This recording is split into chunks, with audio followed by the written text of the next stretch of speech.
Hello, everybody. Third session of our event, which is also Education, Science, and Innovation, Part 2. So we are having three speakers, Benjamin Marticorena from Peru, Modesto Montoya, also from Peru, and Emil Constantinescu from Romania. I am going to ask Benjamin, let's see, here, Castillo. Good morning, Benjamin. So let me, as we have been doing so far, Benjamin, I am going to introduce you formally. Well, first of all, Benjamin, he is my very close friend. We studied together in Lima some years back, actually many years back. He is Doctor des Sciences by University of Grenoble in France, and he is currently lecturer at the Department of Sciences of the Universidad Nacional de Ingeniería, and he is the president of the National Council for Science and Technology of Peru, and vice president of the University Antonio Ruiz de Montoya, also in Peru. With that presentation, let me ask Benjamin, thanks again for, I know your time is precious, but thanks again for joining us, and we will listen to you now. Thank you very much, Neantro, and thank you to all the participants in this table. Have a good day today. Well, I'm going to read a presentation because I prepared it in English and I'm not so proficient in this language, so I will read it. The title is Education in Science for Citizenship, Ethics, Art, and Behoof of Sciences.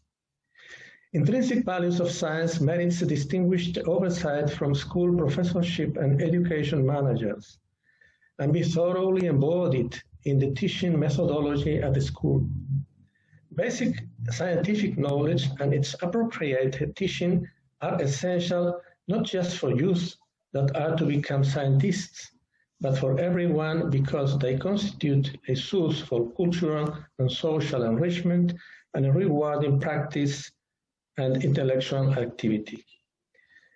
A generally accepted idea is that the apprehension of the basic science concepts are fully attained in the first childhood, when individuals are eager for knowledge.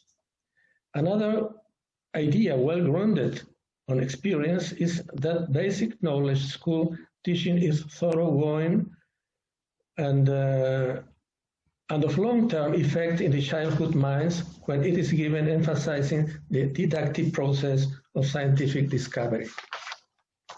It is a commonplace that the basic scientific knowledge are useful to understand the physical horizon where we dwell, and by following that comprehension, be oriented to put nature at human service as a fundamental idea from Bacon's modernity project settled, today contested, of course. But besides such instrumental dimension of science and of science teaching at school, we recognize other two dimensions oriented to a far more intimate individual shape, to his better self-knowledge and that of his other community neighbors, fellow creatures, and of those biological species with which we indwell shortly to form individuals as citizens. The ethics dimension. Science and school science teaching has a remarkable shaping potential. There is a science ethics exerted by the performing scientist and by the lecturer that teach it. It consists in not to assure anything that may not be experimentally proved. This rigorous norm is to be highlighted in school science teaching, for without it, science would lose its reliability as well as for its remarkable potential to permeate every social activity from individuals with the essential moral value of their discourse consistency and of respect of that who pronounce it for those who receive it. In science, no one can practice trickery. To prevent such a fraud, science community is in continuous war.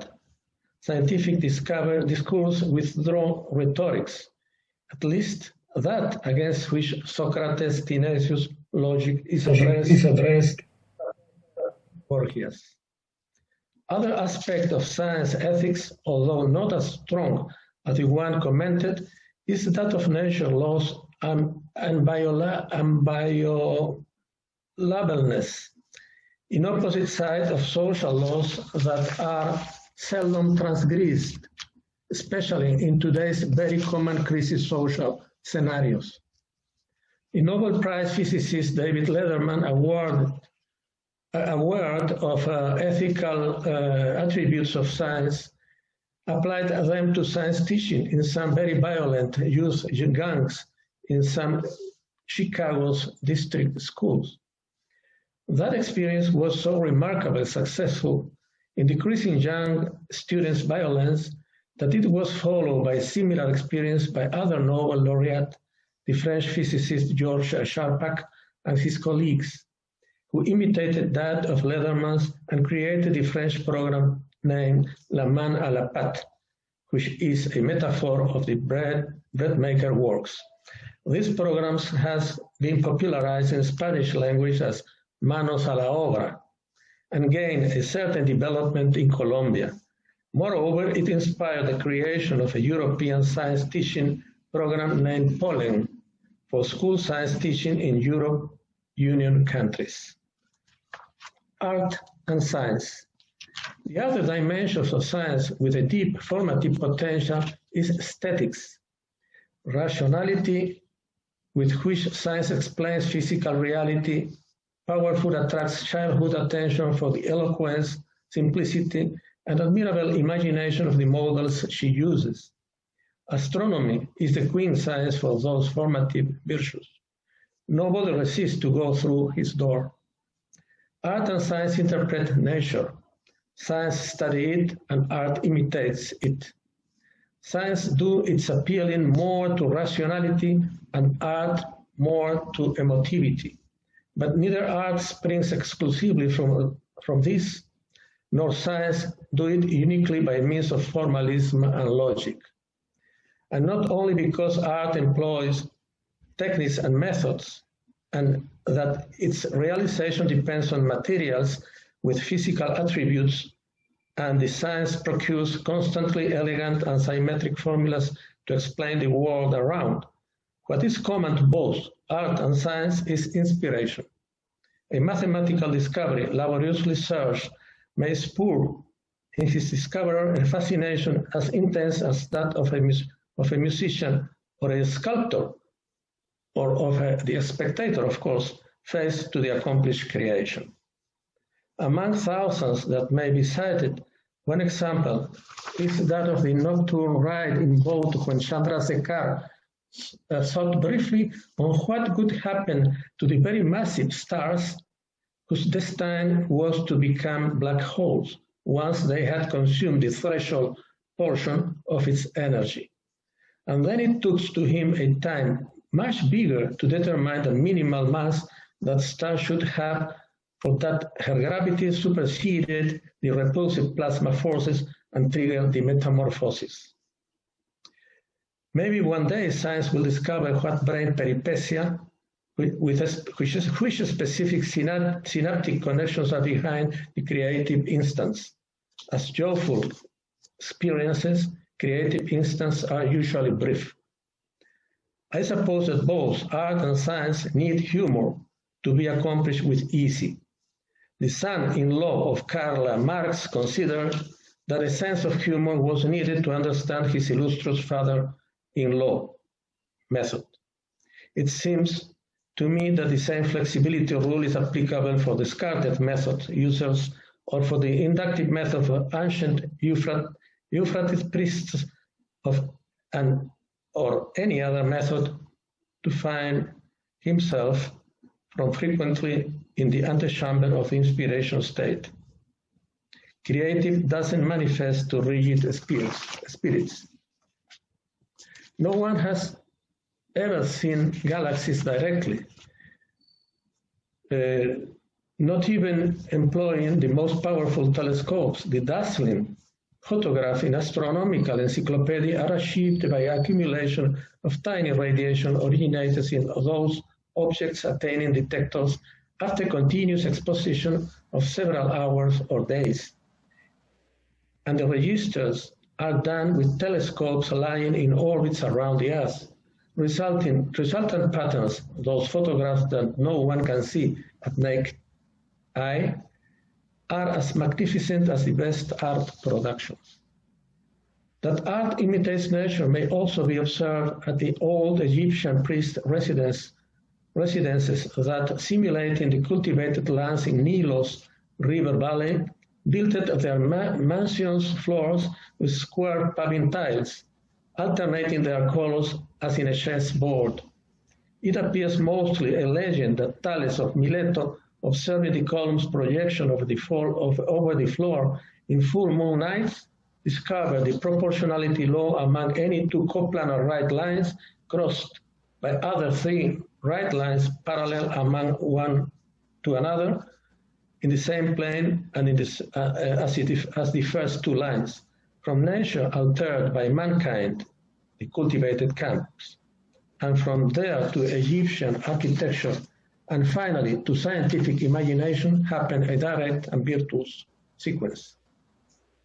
The Nederlander painter Escher also refers to nature, but to recognize it as much more diverse than deciphered by science, venturing to show potential failures in world perception by scientists. Escher lived in a time, 20th century first decades, when classical physics bylines has entered in severe crisis, and alternative roads appear more powerful, more mathematical, and more distant from common sense. It was also a time when abstract art appears in painting, sculpture, music, and even in poetry. It is not surprising that Peruvian poet Cesar Vallejo published his book Trilce in those times of new geometries and new certitudes. That science mimics nature was also a Pythagorean ideology when his philosophical school estimated that any character, object, or state in the universe was representable by numbers characterizing them as a finger point, such that he attributed numbers more reality, consistency, and essentiality than the objects they stand for. 100 years later, Plato gave his own version of that Pythagorean idea with his concentric sphere model of the universe. Botanic photography is possible.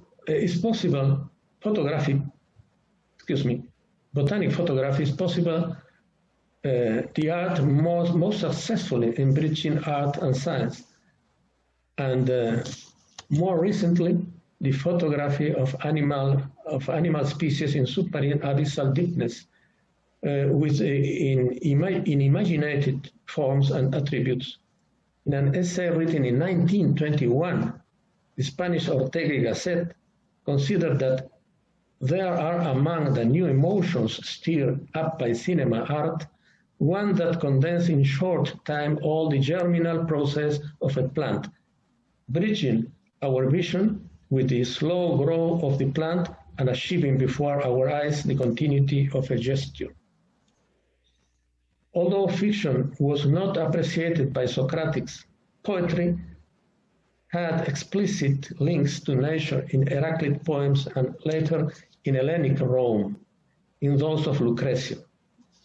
Georgicas from Virgilium, among many other scenarios, describe the plans of Lazio camps and those of his natal site at the shores of the Po River, and remain, as the Aeneida, one of the most beautiful fictional literature ever written. In geometry, but particularly in fractal geometry, there is an essential aesthetics. Roger Penrose, the great theoretical physicist and most near friend to Stephen Hawking, considered that for its easy construction, starting from a modest mathematical formula, he affirmed that the set of Mandelbrot is not a human mind invention, but a discovery. As much as the Everest Mountain, the set of Mandelbrot is there. I close quotations. We are seeing that statics dimensions confers education in science a formation power. Everything in science is sought and organized by models. Albert Einstein considered the beauty of science was in the simplicity by which it interprets nature. It is also true, nonetheless, that he exhorted scientists to explain phenomena, nature phenomena, as simple as possible, but no more, meaning that there is a limit for simplicity with which scientists' truth may be exposed. The education power of the aesthetics dimensions has not yet been duly taken into account by our education institutions. Many worked that dimension, but two names come immediately to our minds: Richard Feynman and Stephen Hawking took the best recent decades. Their models are so beautiful that they succeed to charm youth, many of which come to science careers by means of astronomy. It is suitable to remember that neither science nor art are statics. They correspond to social performance, sensitiveness, material and spiritual urgencies of times. In 401 before Christ, Socrates was condemned to death and executed for offending laws, for not recognizing the city gods, and for introducing other new divinities. In fact, Socrates... 5 minutes, Benjamin. Okay, thank you. In fact, Socrates affirmed that sometimes he heard a voice that oriented him in his thoughts about living. The intolerance displayed by Athens in 401 before Christ was unthinkable in that city a few decades before. But this time the city had just lost its most destructive and long-term war, in which the best of Greeks' youth died before showing its talents in a society capable of producing them in great amount. Athens, exacerbated, sacrificed his most eminent citizen. Instead, it doesn't happen so to Einstein for saying exactly the same as Socrates, that an interior voice whispered him that quantum mechanics was incomplete. Nor it happened anything to Ramanujan when in 1930s London declared that godness Mamahiri put formulas in his mind while he slept. Intolerance and ungratefulness are the most destructive blemish of society and individuals. Thank you very much. Thanks a lot, Benjamin, and thank you for keeping the time limit. Thanks. Well, that was a very interesting talk that reminds me of all the things that I learned in my time as student of physics. Of course, I didn't follow into physics as you did. I followed into mathematics, but we'll keep him. So we are going to ask questions at the end of the session, and I will ask now our colleague Modesto Montoya, also from Peru, to be the next speaker. Modesto, he also, like Benjamin, he is also a fellow student of the university in Lima, although he is younger than both of us. So he started later, but I have known Modesto for many years. He is a nuclear physicist, and he is a former president of the Peruvian Institute of Nuclear Energy of Peru, also former president and a member of the Peruvian Academy of Nuclear Sciences, and he was also president of the Peruvian Physical Society. a member of the Peruvian National Academy of Sciences. Modesto has asked me to speak in Spanish. So he is going to speak in Spanish for about 20 minutes. No, sorry, for about 10 minutes. That is what he promised to me. And after he finishes his presentation, I will make a probably shorter description in English for the benefit of those who do not understand our beautiful language, Castilian. So now I cede the floor to Modesto, please. Thank you, Neantro. I changed my mind. I'm going to try to speak in English, okay? In fact, I'm going to explain what changed in my life in this time. This transformación digital is a very important word for us in this moment because our activities are completely different since this pandemic.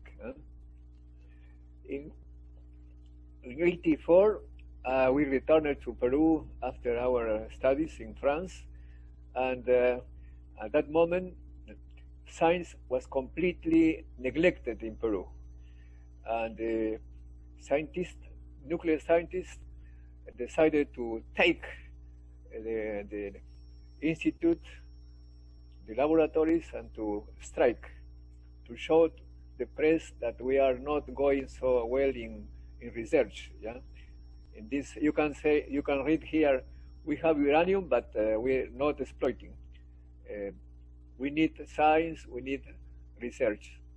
In that moment, I understood that I have to promote science and technology in my country, and we began to organize the international science meeting with Peruvian scientists from everywhere coming to Lima to show his discoveries and to cooperate with Peruvian scientists in Peru. This event is twice a year. It costs a lot of money because the Peruvian scientists coming from other countries must pay a lot of money to go to this meeting. But also we decided to promote science in the society, beginning with the kids. We organize several activities in this field. We go also to the high mountains in Peru. These high mountains are completely neglected by the government. So we go to show how is science, how funny is science, how funny are the experiments. Also, we organize computer courses for kids and several activities with kids. Our former students now at this moment are very important scientists in the world. For example, in this picture, this kid here is now in Saclay in France, making research very important. Several former students in our center are in several laboratories. We are proud to say that our experience was visited by important people. For example, here we have Leon Lederman, Nobel Prize. After his Nobel Prize, he visited us. There are other Nobel Prizes coming to see our experience. In 2018, it was Joseph Taylor, Nobel Prize, explaining this kind of black holes fusion, and several other scientists explaining to us his discoveries, and this event organized by our center and also supported by Concitec is the main activity in science promotion in Peru. But to do this possible, it was necessary to ask several private companies to pay tickets, first class, very expensive hotels, and it was very difficult for us. But what changed now? Now it was completely different, because now it's a Zoom, like this meeting, no? And this new technology permitted to have more scientists to attend our meetings, but also the politician decided to participate in our Congress, in our meeting. For example, in this picture, we can see the candidate to the presidency to Peru, and talking with the Peruvian scientists. We have in the first picture is Jorge Linares from France, Pierre Maria Odone, former director of Fermilab, and other scientists with politicians. It is the first meeting in the world I know that the candidate to presidency are talking about science, no? With scientists. We have organized several of these meetings. Here is the last one. Pedro Castillo is a leftist candidate now, competing for the presidency in Peru, and he accepted our proposal to organize a Ministry of Science and Technology. So we are proud to say that our activities with this pandemic reality, in fact, accelerated our activities to promote science in Peru. Pandemic maybe is our supporter in this activity, but also in our activities in science for kids was completely changed. How to do science with kids without laboratories? We have to make an effort of imagination. We decided to use the internet to ask kids how they are seeing the moon, the sun from their countries. For example, this picture is taken from the high mountains in Peru, in Lima, in La Libertad. We can see here this kind of, I don't know how to say this,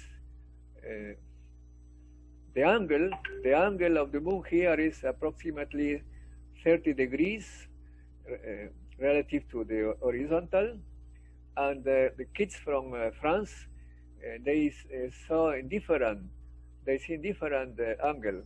Depending on the country, they send us the picture of the moon, and we asked them why the angle is different. So they have to think about this. There is a discussion with other kids trying to explain why they see different angle of the moon. This is only one example how to the new reality with pandemics, how we can exploit the internet to do science in a very interesting way. We can see also that with this pandemic reality, we are weekly meeting with the scientists Peruvian scientists in the world. For example, with Neantro Saavedra, we discussed several times with Zoom and also in live by YouTube. That means that this new reality, in fact, was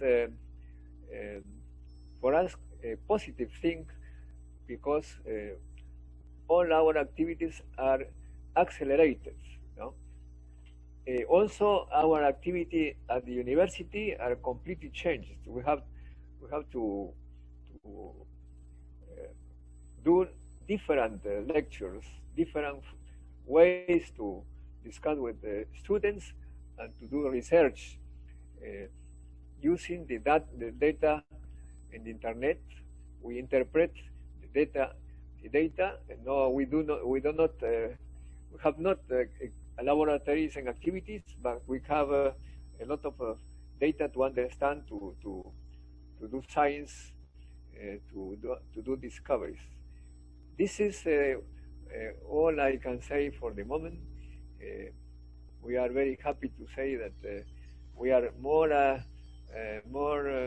we have more activities than before. Thank you very much. Thank you very much, Modesto.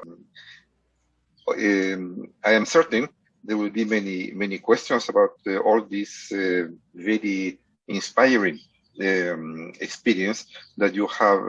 Well, you have shown, as I know well, leadership in promoting science and science policy in Peru for many years, and hopefully it is going to, we'll see the fruits of that in the next election that is going to take place in a few weeks. Our next presenter is Professor Emil Constantinescu from Romania. So Professor Constantinescu, I'm sure that he enjoys being a professor, but he was also president of Romania, of his country, between 1996 and 2000. He is also a scientist, a writer, who was president of the University of Bucharest, and chairman of the National Council of Romanian Universities Rectors. Since 2001, Dr. Constantinescu has been a member of the International Board of the East-West Institute, the Institute for Cultural Diplomacy, and the International Center for Democratic Transition, among others. He holds a PhD in geology, and he is also a member of the World Academy of Art and Science, a fellow. Dr. Constantinescu, please, you have the floor. And I will ask Modesto perhaps to disable the share of his screen.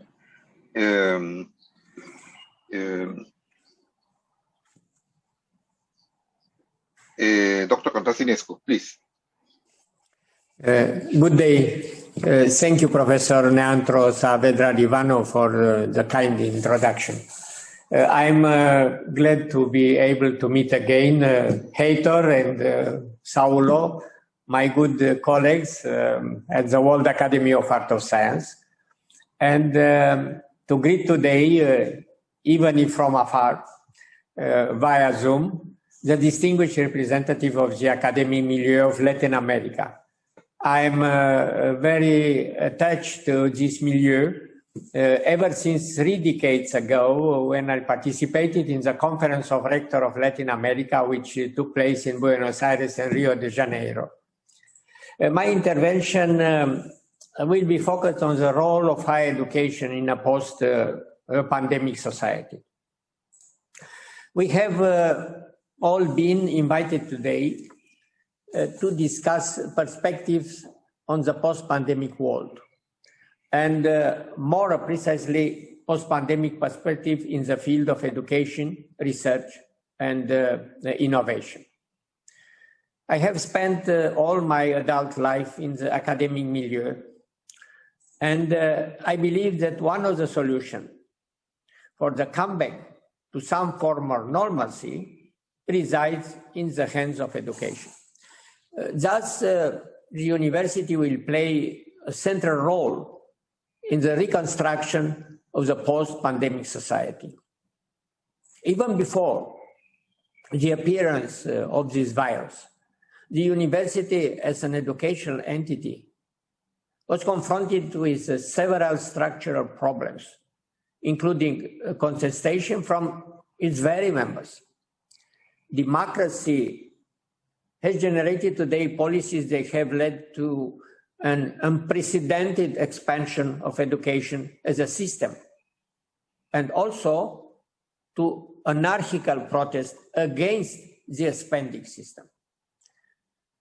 It is common for any educational process to face certain resistance from its beneficiaries. Today's manifest hostility towards the university, as we are witnessing it, may reside in the contestation of the inadequacy of the educational system to the realities of contemporary society.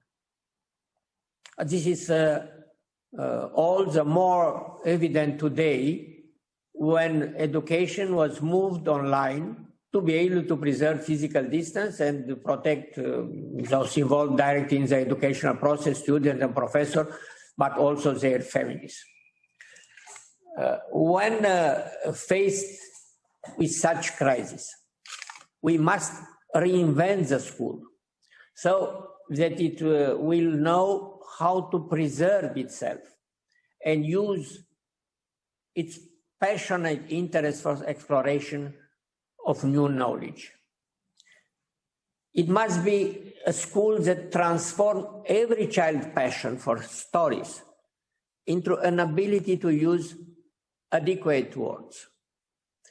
It must be a school that puts in service of the didactic process all the childhood colorful fantasies and the explosive inventiveness of adolescence.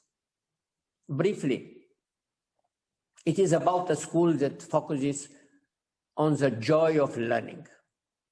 Such a school integrates and does not compete with the almost infinite information, which means today's society is developing fast.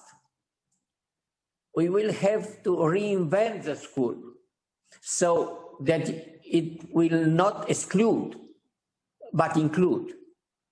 The biggest effort necessary to reinvent the school radically is not one involving economic effort, but one concerning intellectual effort.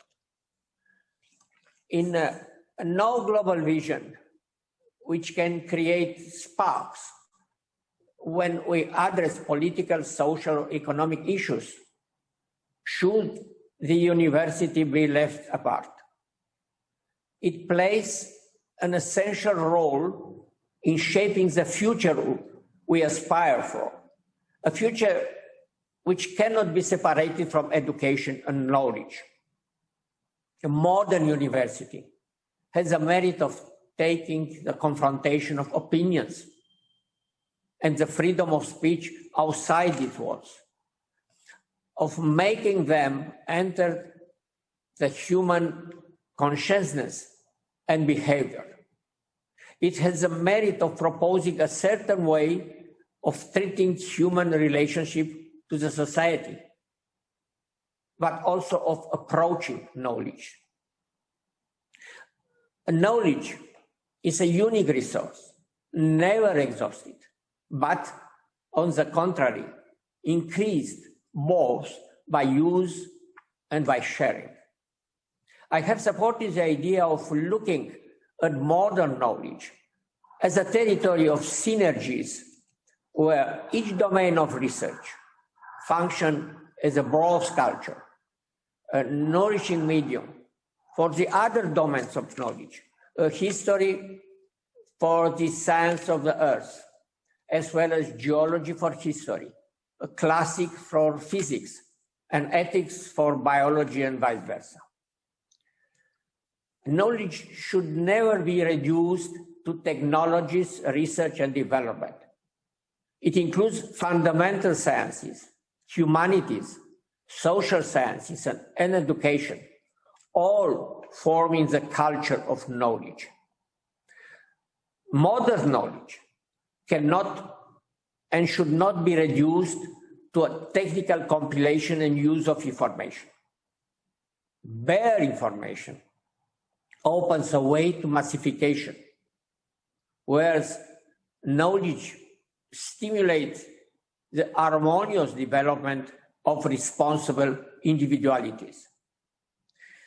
There is no other antidote against dehumanization, but an individual capacity for building information into knowledge. In addition to that, one must not forget that the democratization of knowledge is a basic component of the progress of civilization.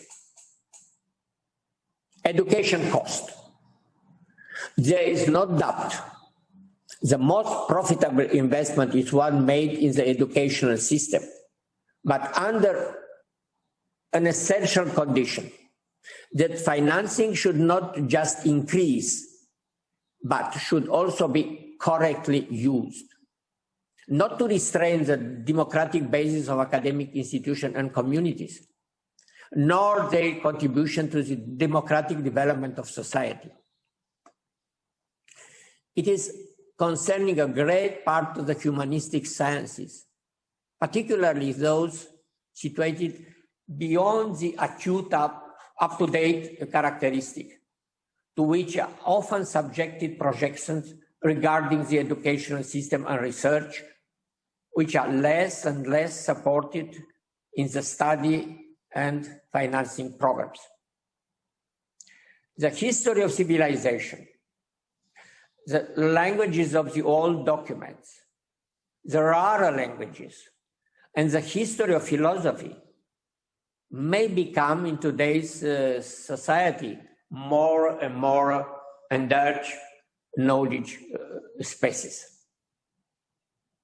A new danger for universities, one that we must all be aware of, is their ranking based on specific criteria in an effort to fit all universities on a global level into a tight pattern.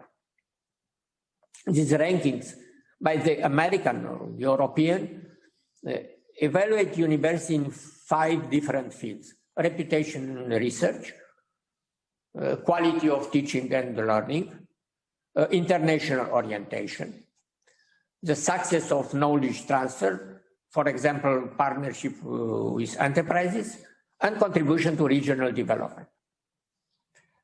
It is to be expected that this will offer students and institutions a clearer image of the university performances and will help them choose university best suitable for them.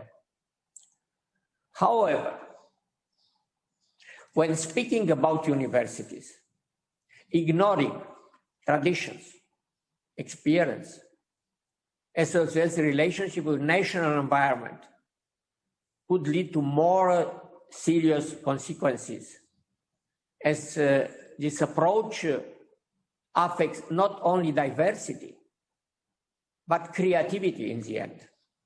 Creativity is the basis of the new knowledge society.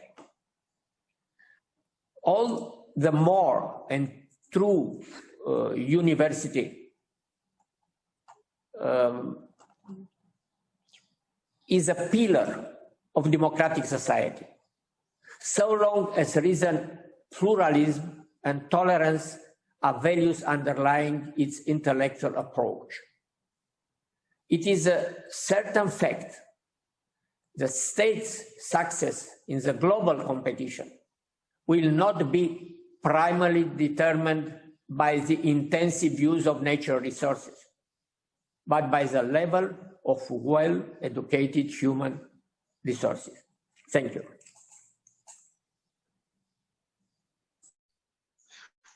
Thank you very much, Professor Constantinescu. We had, I think, your presentation conveys all this wisdom that you have accumulated with your very rich experience. I believe it is very valuable, and I look forward to interventions from other panelists around the table, and also attendees who are in our wider audience. Let's see who is going to be first. So we may have questions for all three speakers of this session.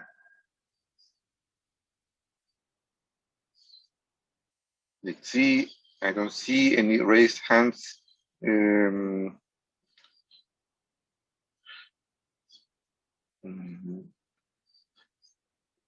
I am sure that Professor Gurgulino will want to say something. Professor Gurgulino, do you wish to make some comments? First of all, congratulations on the excellent session that we just had. After all, hearing from those about the universities and its role, particularly in the future, is so important that I really think it's a very valuable session. Professor Emil Constantinescu is someone that I know and admire for many, many years, and he again gave us a beautiful view of how he sees the university. He was rector of the university, he was president of the country, so he knows a lot what is the main role the university should play, especially universities and knowledge. This is a fundamental point. I don't have any questions for him. Just wanted to congratulate President Emil Constantinescu.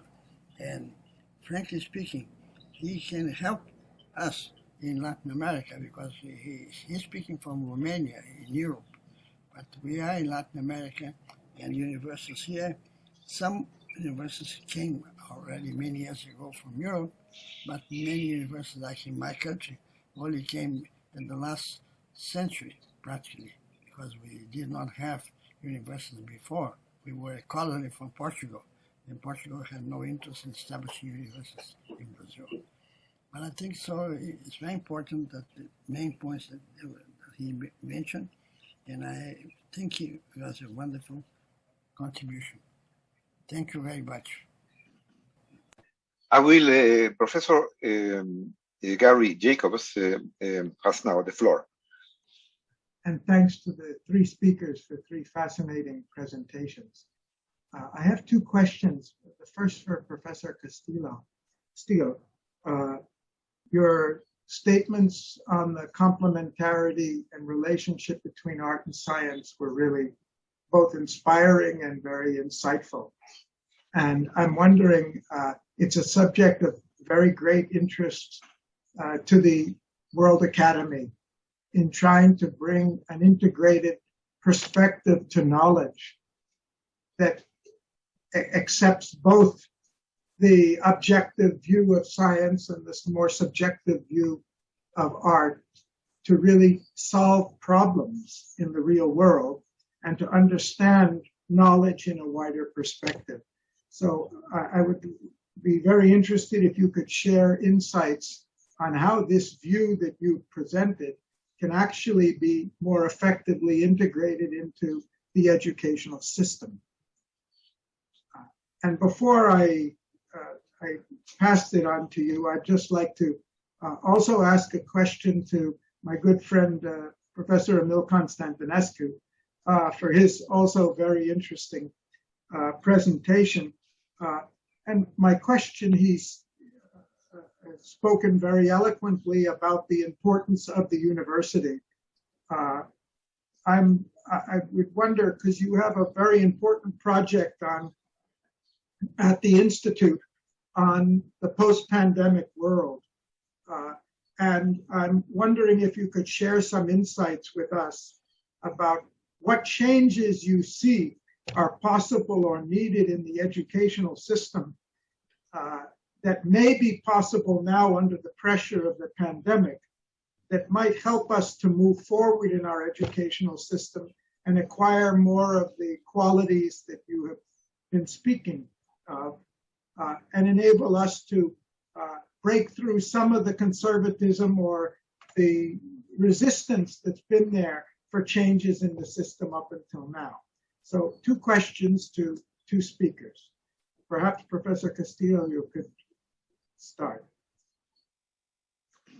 Thank you, Gary. Benjamin, do you want to answer? Thank you, Neantro. Thank you, Professor Jacobs, for your ideas and questions.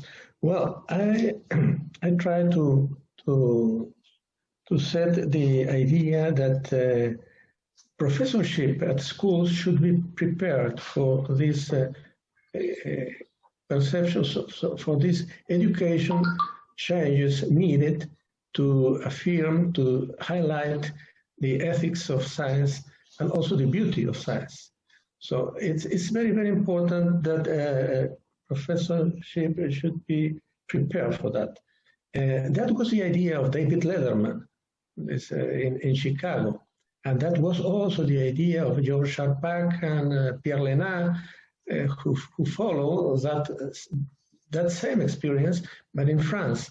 And now this is already in the whole European Union with the Project Pollen and in China. In China, it's a very big program now, copied over the model of the French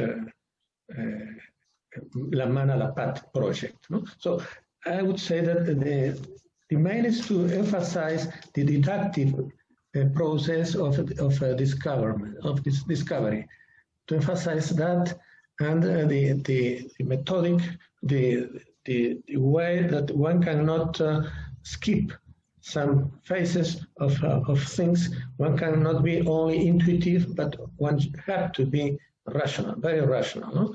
That is the idea, and it seems to have been very successful in Chicago and in France, and also now in China, in Colombia. I have visited, for instance, in France, I visited in Paris some schools in those very violent districts also in Paris.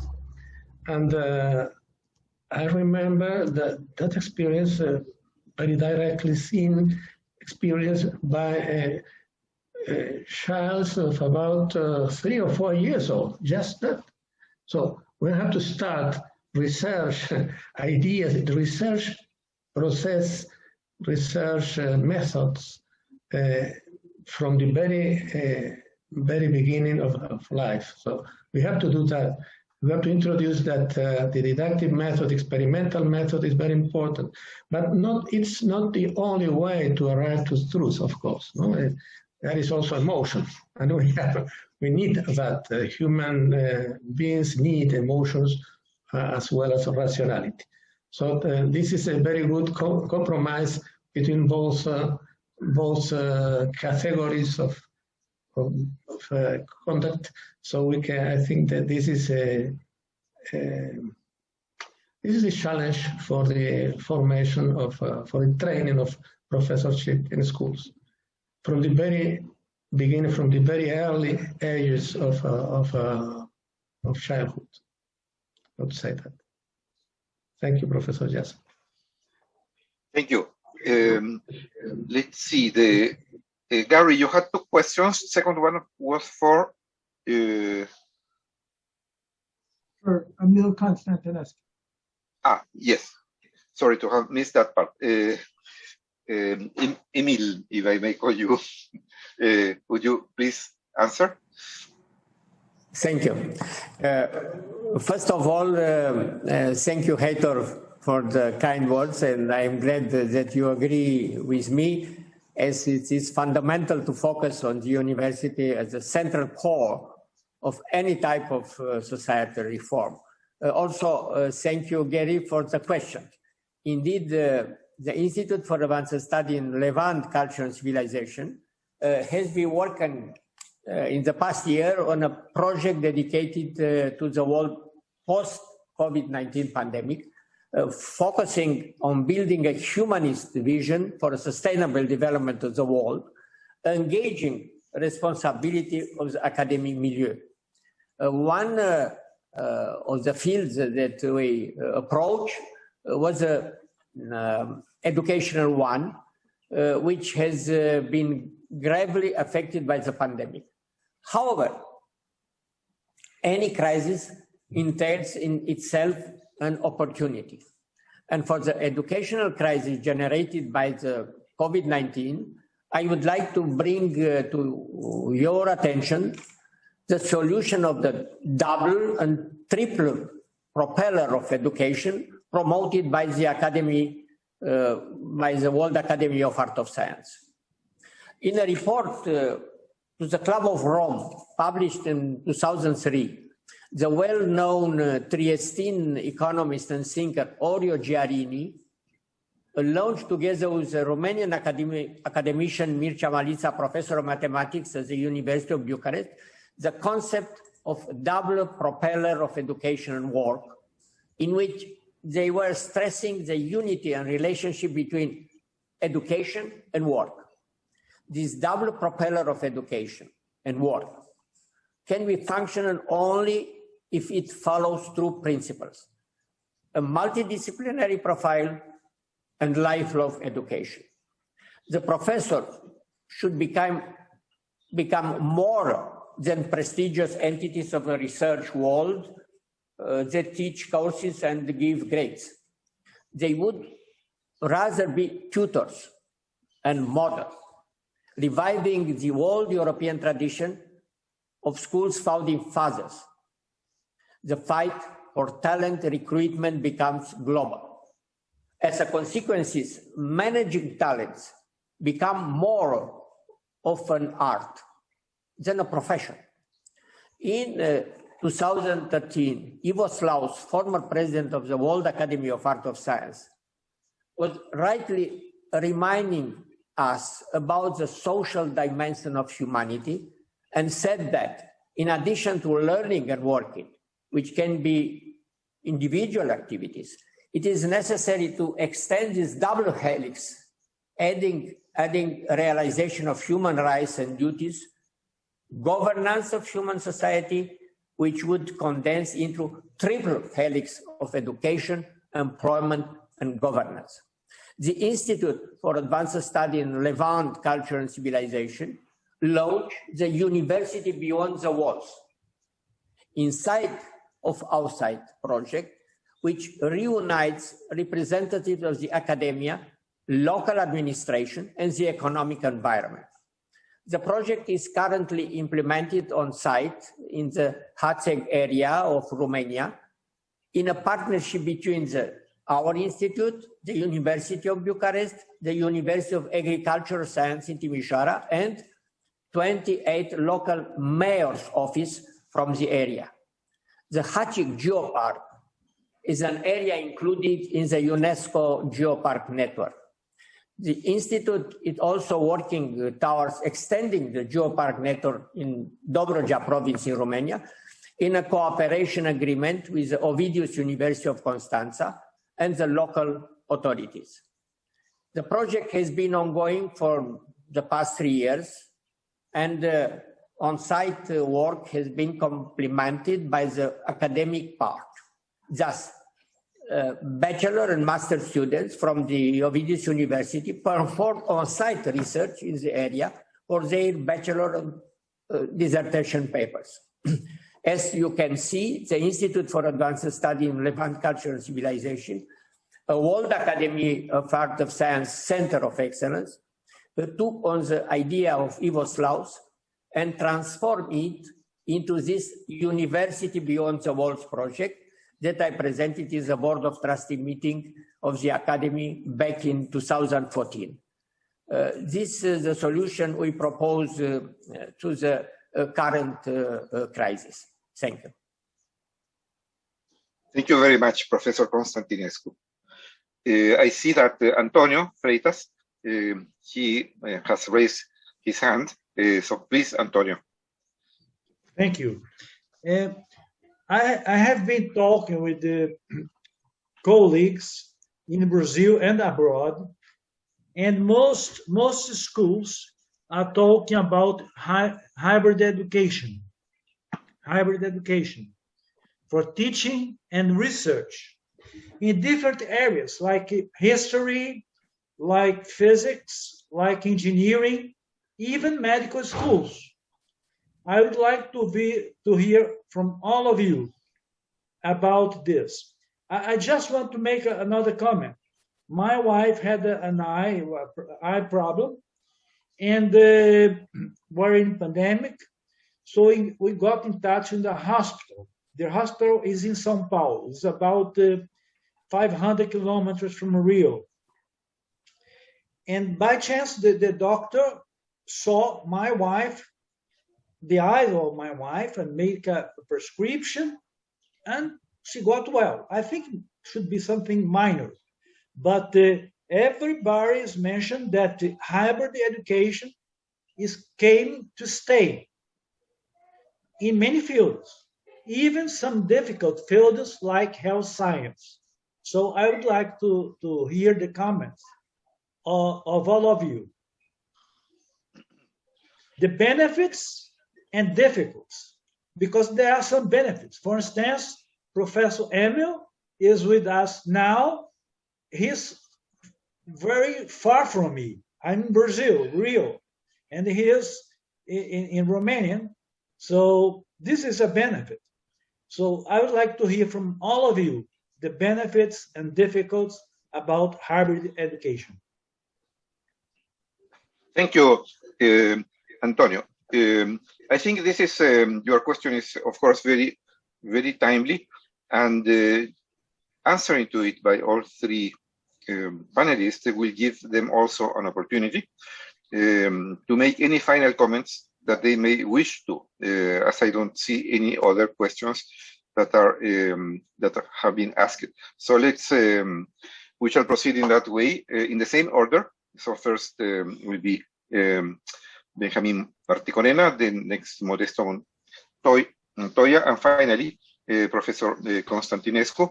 They will all provide their final comments, and of course they will answer to your question. Thank you. So Benjamin, you are first. Thank you. Well, I would like to understand if hybrid education means art and science education both together, or if that means information technologies used massively, as we are now doing because of the pandemic. But if it is the first idea, I think that could be a very, very important approach, of course, for a new education. That to do that, to educate, to form, to train people from both very important activities from science and from art. But specialization is important because we're in a hurry. We're always in a hurry. That is what some ancient French philosophers call the disease of the modern age, being always in a hurry. So we need to be specialized to be effective. We have to progress most rapidly. That is the idea. That is, of course, not a very good approach. Specialization is important to run, of course, but not to do things for good and for pleasure. So I think we need to reinforce the art component, aesthetics of science, and not only science by itself. Aesthetics and the rationality, aesthetics and the didactic method, the experimentation, together with the beauties of nature, and with beauty of models, not only of nature but of models from nature that are produced by scientists. So I would say that if that is the idea of hybrid education, I agree with that, of course. in what concerns the use of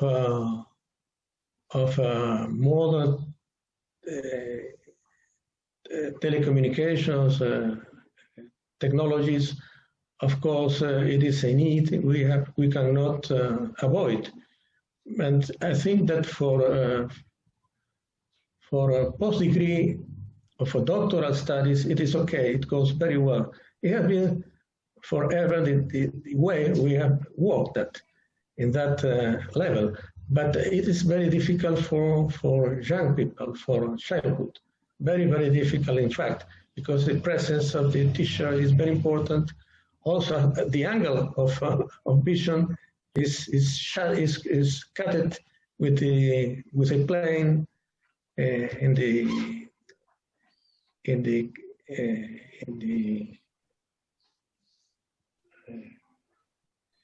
modern TICS technology, and so we have that the communication, the personal communication, is very important for them. It is not as important for the older people, so people that are already doing its doctoral works. So it is okay for them, but not for child. I would say it's very difficult for them. Thank you. Thank you, Benjamin. I will now ask Modesto to have his final comments and also reply to the question. Oh, I can see that Gary also wants to make a question, but it will be at the end. Modesto, please. Thank you. Our experience show that this new reality, the telecommunication, permit more communications with more people. Our lectures in the university, for example, it can be also with the cooperation with scientists in other countries, Peruvian scientists or also other scientists can talk with our students. That was not possible before. Before this pandemic, it's just the teacher and the students. And also another experience we have is our students in Peru are very shy. They don't ask too much. But with this pandemic, with this telecommunication, they ask more. They show many problems. They ask very complicated things, and they express more fluently than before. So in this sense, this is the advantage. Of course, the other side is we need to experiment, to do experiments with hands and to measure in the instruments, and that is the more complicated. Also, we have in our experience, we had some improvement in the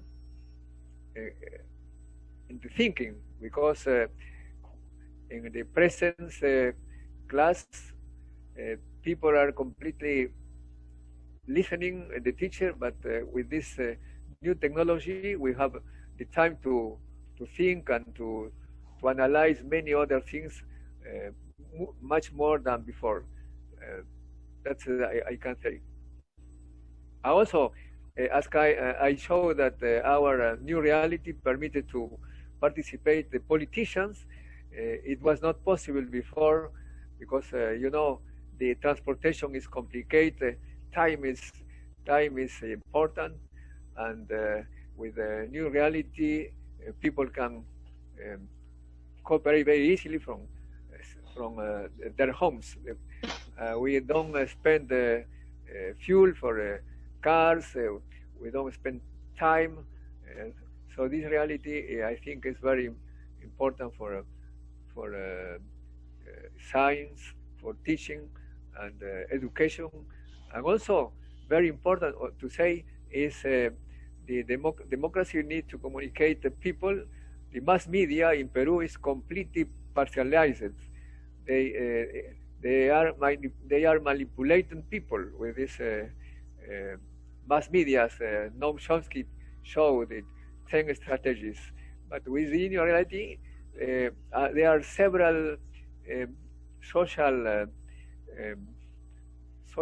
nets. How do you say this? These social communications. There are more democracy. There are more relation between people. Our website, for example, we have thousands of people listening our opinion. Also, they are expressing their opinion. But this is completely different in the official mass media. It's completely one idea.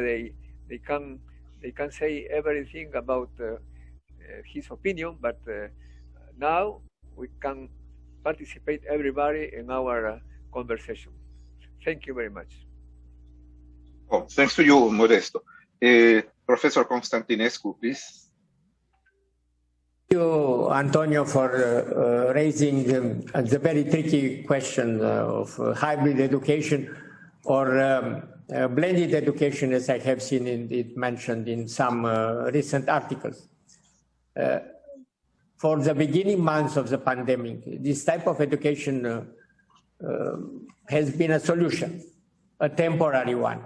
However, it is not a long-term solution, both in the technical and the humanistic disciplines. We use hybrid education to preserve physical distance. And for some little time, it worked. But as a scientist myself, I cannot imagine geologists being trained in this kind of form, but they need interaction. They need to go on site and look at rocks and soil and experience on site the technical approach, which cannot be taught via Zoom. The same is valid for medicine.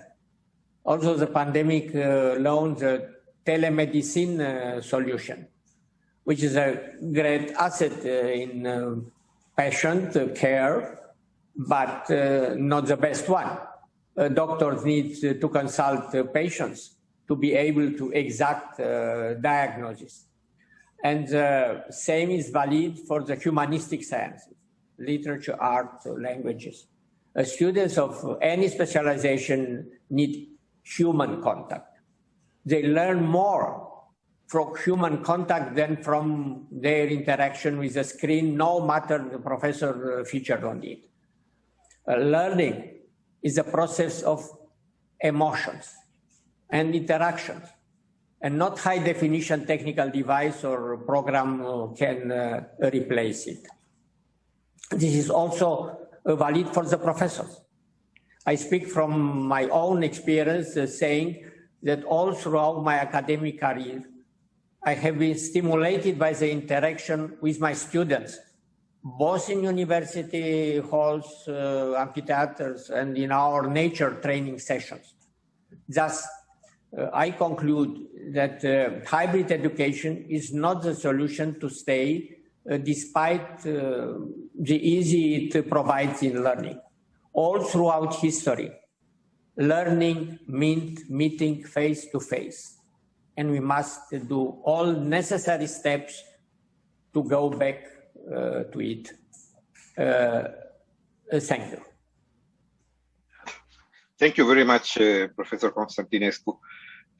Well, we still have some time left, and I see that Gary has, and also Antonio have raised their hands. Just please keep in mind that we have only 50 minutes left. So I would ask both of you to be very brief in your questions, and if those who will answer also the same. So Gary first. Thank you, Neantro. And I actually don't have a question. I just wanted to give a response to Antonio's excellent question. And the way I've understood the question, we usually use the word hybrid not to refer to online education solely, but to a combination of online and classroom. And if that's the way he meant it, I'd like to comment on that. That's the way we usually use it. And it reminds me of the conference which we had at UC Berkeley in 2013. I think Emil was there, if I'm not mistaken. And some of the early research on the hybrid learning showed, this was at UC Berkeley, that the results that you get from online learning or from classroom learning are inferior to what you get when you combine the two methods. That's a long time, that was 7 years ago, and there's been a lot of research since. But I'd like to share some personal experience just to indicate that this is a complex topic. I don't think there's a right or wrong or yes or no to it.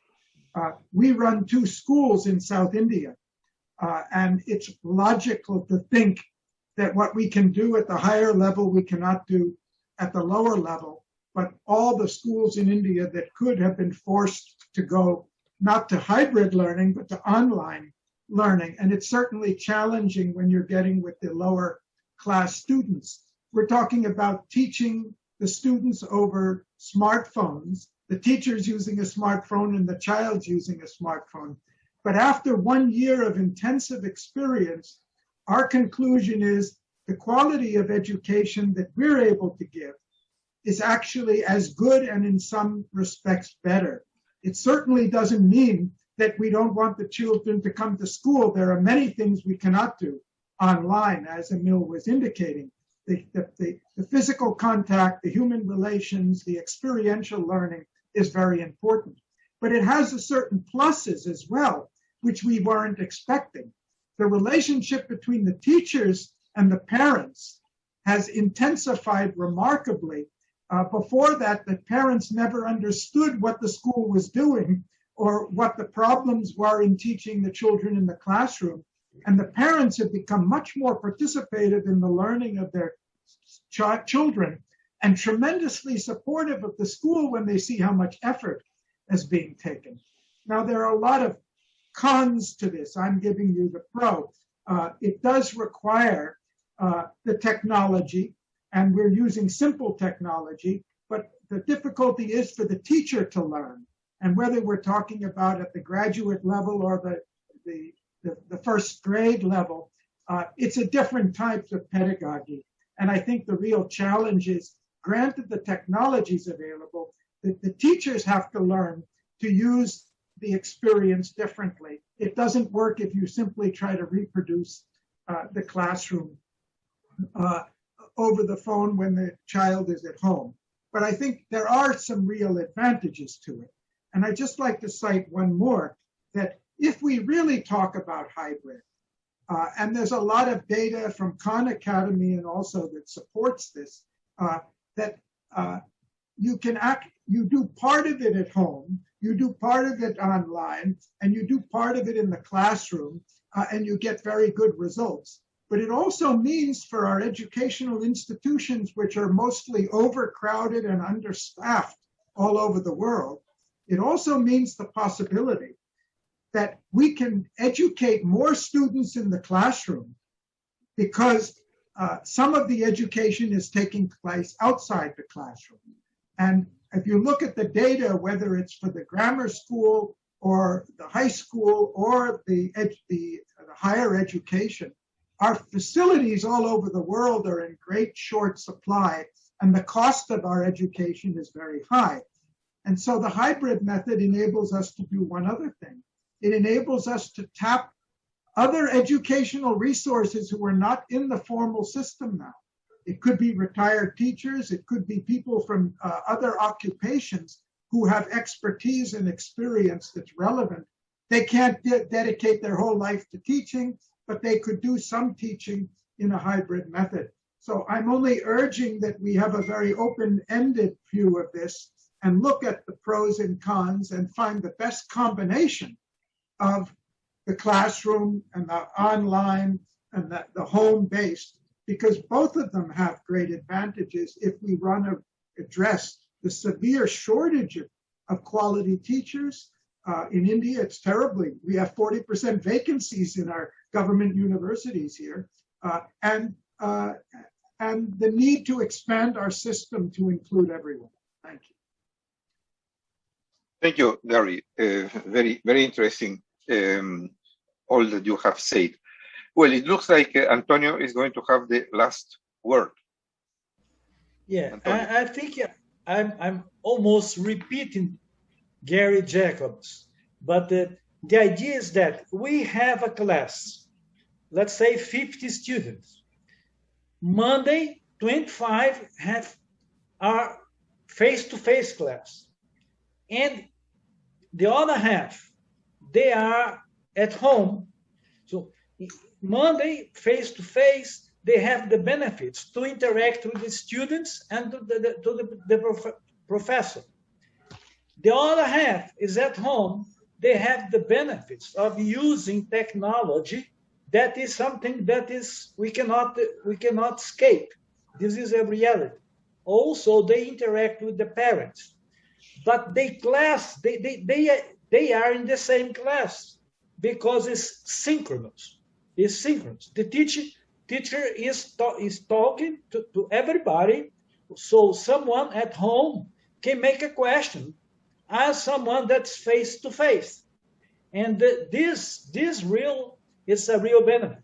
I have a grandson that's 5 years old, and he's having this hybrid blended education now because of pandemic, because not everybody can go to the school at the same day. So half of the students go in one day and the other half stay at home. So they have the benefits of using new technologies, learn more about technology, distance learning, and interacting with the parents. The parents even can help them in their understanding of the more difficult problems and challenges. So in my experience, talk with faculty in Brazil and abroad, in the US and Europe and every place, they think this blended education in different scales will prevail in middle and long range with lots of benefits. And I guess Professor Gary mentioned more than I did. You can use people that actually are not teaching today, but suppose they had physics in the army or they had physics in engineering. They can share the knowledge of the students, because it's very difficult to find science professors in any country, even in the United States. Is a shortage of physics, mathematics, chemistry, biology in any countries. Good trained teachers. Thank you very much. Thanks a lot, Antonio. Well, I can see here that there are some comments, I guess, from the audience, from Yul Anderson. So I will just read it in case anyone in the last 5 minutes or so that we have. So Yul Anderson, he says that the educational paradigm is still based on the teachings of Plato. The future requires better text-trained teacher and curriculum. COVID-19 has shown how teachers lack the training to teach a futures-based technology-enhanced curriculum. We need a whole new training platform. Most of the arguments are to attempt to keep the ivory towers in place. Well, I take that more as a comment than a question. And I see now, well, I am very glad of the success of our panel. I see that Benjamin has raised his hand. Modesto also sent me a message saying that he wants to have a final word. So let's see, Benjamin, please, very briefly, please. I don't know why my hand is raised there, because I didn't do it, but I have just 2 words to say. I heard very, very attentively Professor Constantinescu, Professor Jacobs, and Professor Gurgulino, and I agree fully with what they have said.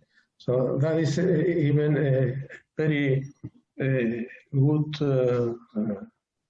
perspective of experience lived in teaching. I would say that we have to look at each case, each group, each human group, each age of our students, and to see what is the best approach. But in general, although the hybrid education is not is to be in practice for a long time, in general, I would say that it has to be studied in each case so that we can apply it in the best form with the best results possible. So it is to be seen in each, I would say, in each country, in each village, differently. So, maybe with some identities, but in general, it should be, it is a complex thing that we have to study in each case specifically, I would say. Thank you very much. Thank you. If I understood, I am not sure whether Modesto really wants to say something because he didn't answer to my query. I can say something, yes, of course. We have an experience in this moment in our university. We have several students making their thesis, and some students can go to the university to make experiments, but not everybody. For example, the professors are 70 years old, so they have to stay at home. But also we have American scientists making research in our group.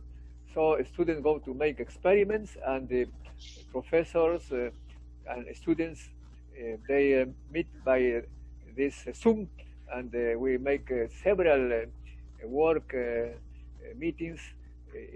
Very productive. I think we have to combine the two things: the hands work and also using this new technology.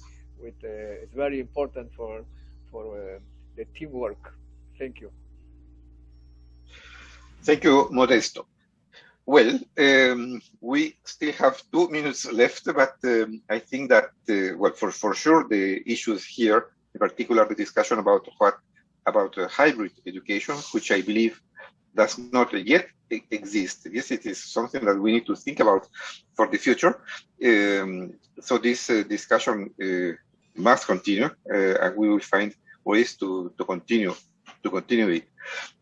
For today, this session is finished. I think extend my heartfelt thanks to all of 3 panelists, to Benjamin Marticorena, to Modesto Montoya, to Emil Constantinescu, and to all those who have participated and attended the panel. Have a good day, have a good evening, and goodbye.